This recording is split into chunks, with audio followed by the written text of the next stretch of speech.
Welcome back, beautiful tri-state area. You're listening to A Moment of Zen right here on 710 WOR, the voice of New York, iHeartRadio. I'm your host, Zen Sams.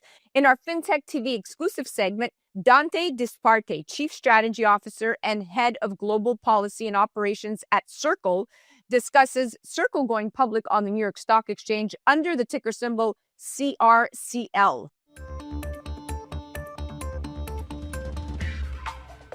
The company behind USDC, CRCL Internet Group, going public today here at the New York Stock Exchange and listing under ticker symbol CRCL.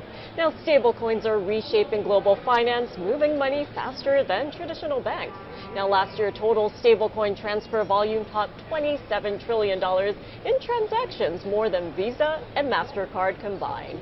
Joining me live at the New York Stock Exchange to talk about going public is Dante Disparte, Chief Strategy Officer and Head of Global Policy and Operations at CRCL. Dante, thank you so much for joining me. A big day for CRCL today. Well, it's great to be with you, Remy. The lengths to which I had to go to be here live on the New York Stock Exchange floor with you. Well, Dante, you and I, we've spent many interviews talking about policy as well as the future of stablecoin. So we're finally here at the New York Stock Exchange, the center of TradFi, and you are going public. So what does this mean for the company? Well, for us, in some ways, it marks what was once a very long-term commitment of the firm to become a public company here in the United States, was part of a broader commitment as we've had operationally and at every level of our company, which is about trust, transparency, and accountability.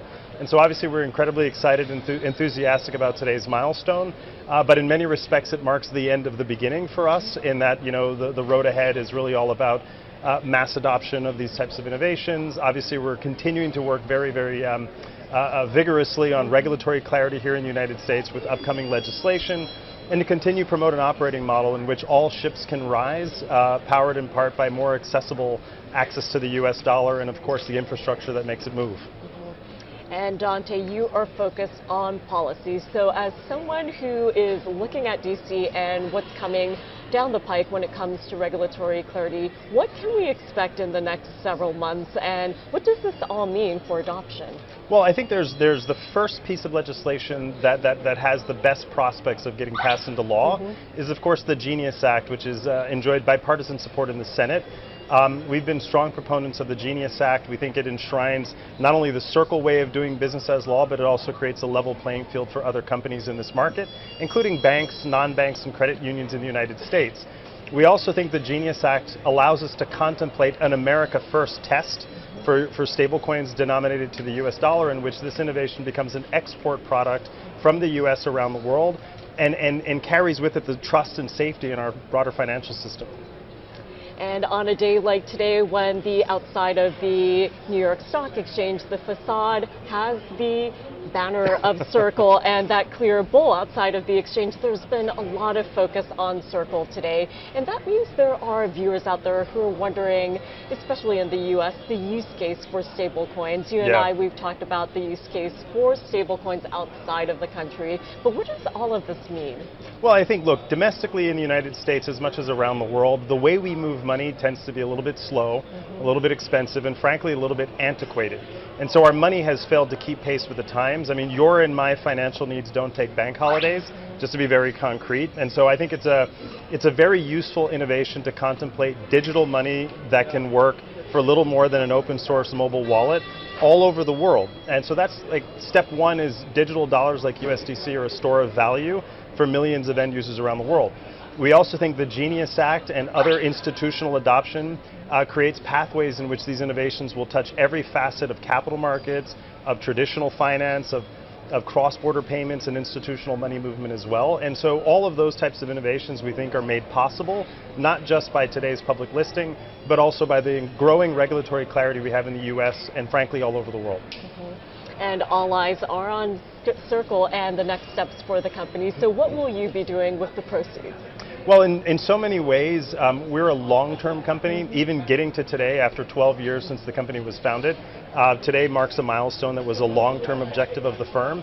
in so many ways, what you could expect of us today is exactly what you could expect of us tomorrow and the next decade, which is that we're always focused on up-leveling the way money moves, creating a much more accessible financial system, and effectively staying really focused on our broader mission, which is to raise economic prosperity around the world through the frictionless exchange of value. Today's milestone just really marks a beginning of that next chapter, but we will stay committed in the long-term road ahead as we have been to get to this point.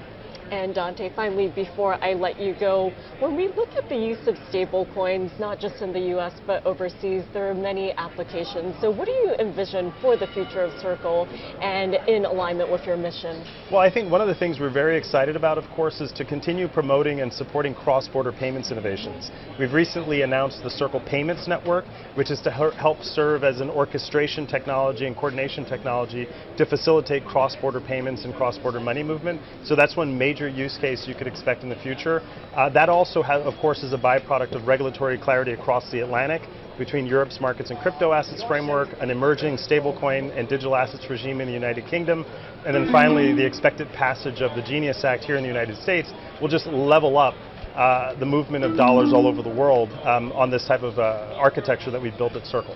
Okay, Dante, well, great to have you here at the New York Stock Exchange. Thank you so much for joining me, and I look forward to continuing this conversation later on this year. Thank you, Remy. Thank you. Thank you. A Moment of Zen is sponsored by FinTech TV. FinTech TV, the newest streaming channel focused exclusively on the business of blockchain, digital assets, and sustainability. Broadcasting from our studio on the floor of the New York Stock Exchange with daily reports from NASDAQ, global expansion, and 24/7 coverage. Become part of the launch. Head to fintech.tv/invest. Fintech.tv/invest. Tune in to A Moment of Zen, Saturday nights from 9 to 10 p.m. on 710 WOR, the voice of New York.